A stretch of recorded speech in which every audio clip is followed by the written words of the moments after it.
Shifting gears now, take a look. These were some of the most dramatic images we captured of Hurricane Ian's devastating impact on Florida. In the central part of the state, we watched as Orange County fire rescue crews used specialized boats to rescue families trapped in their homes due to that rising floodwater. Well, 6 months after ABC Action News I-Team investigator Katie LaGrone and photographer Matthew Apthorpe brought us those images, they went back to the very same Orlando area neighborhood. They wanted to see how families are now rebuilding, but they found moving on still has its many challenges. In this Orlo Vista community, just 15 minutes west of downtown Orlando. Good?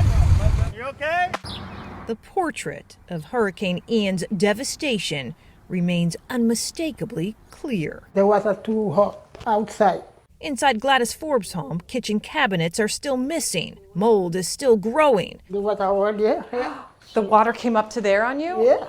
And this 80-year-old still needs a moment when describing I don't know. the flood. Is it hard to think back to that time? Oh, yes. Does it upset you? Oh, yeah. But Forbes was among nearly 300 residents around this Hope Circle neighborhood who had to be rescued by boat hours after Hurricane Ian ripped through the inland city 6 months ago. they get me in the window.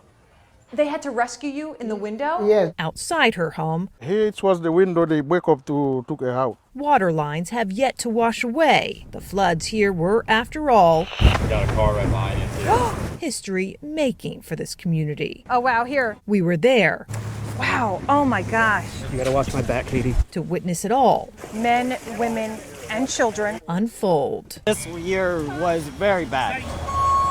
Lieutenant Jason Oft and his crew from Orange County Fire Rescue, part of the agency's specialized strike team, spent nearly 36 hours saving people from their flood-ridden homes. This was where all the water was coming in. 6 months later, When you think back to that day, what comes to mind? It was definitely an experience that I've never encountered in that depth in the department. for Oft and his team, desperation began long before dawn. As soon as we came around the corner, like I was telling you, you could see all the flashers of the cars under the water. We started checking them, and people were just screaming. Yeah, we're over here, and all you'd see was flashlights, like trying to signal us that they were there. And we're like, don't worry, we're coming. Did it get to a point where you guys were scared? When we had come down and came around this corner, we were coming down trying to get to these vehicles. I started floating. Oh, really? Because the water was so high. Images we captured show the stunning then versus now. In this low-lying neighborhood adjacent to a retention pond, some residents blame the county for not properly preparing the community for Ian. We was like a big ocean. An ocean had just came and covered the whole neighborhood. Laverska Williams is still angry. I didn't expect this.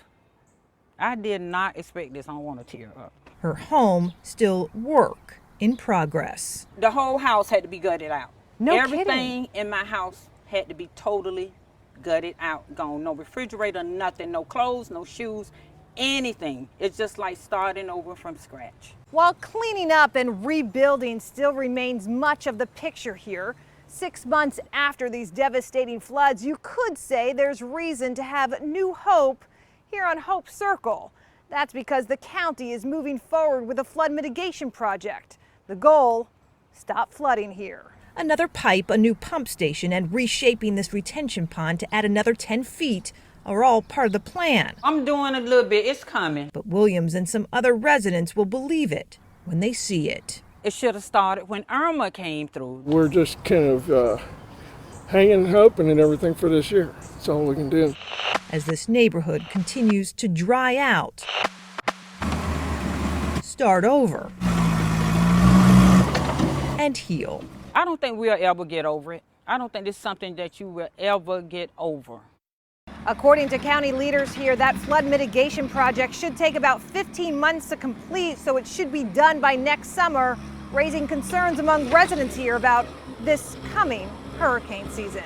In Orange County, I'm Katie LaGrone reporting. Meanwhile, a spokesperson from Orange County's Public Works Division tells Katie if another major storm hits this year, they have a plan now in place that includes draining the pond to help prevent major flooding.